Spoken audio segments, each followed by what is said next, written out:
মেলা আমাদের মাননীয় মন্ত্রী পাশে বসে রয়েছেন, অরূপদা নির্দেশ দিয়েছেন, দিদি নির্দেশ দিয়েছেন যে আমাদের এইখানে কার্নিভাল যে শুরু হয়েছে, আমরা 2 তারিখ অবধি প্ল্যান ছিল, আপনারা শুনেছেন, আমরা 3 তারিখ অবধি করবো এবং আমরা সকলে মিলেই করব একসাথে, এবং এই কার্নিভাল যাতে বেস্ট কার্নিভাল হয় সেটাই আমাদের সকলের লক্ষ্য থাকবে।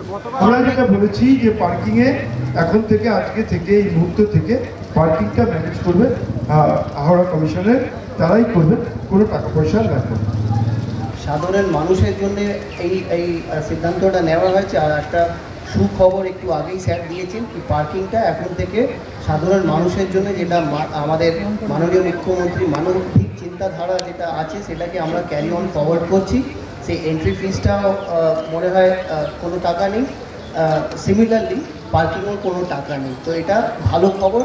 আমাদের মাননীয় মুখ্যমন্ত্রী সবসময় বলে মানুষের পাশে সবসময় থাকতে হবে, তাদেরকে পরিষেবা দিতে হবে, তাই জন্যে আমরা সবাই মিলেমিশে কাজ করি।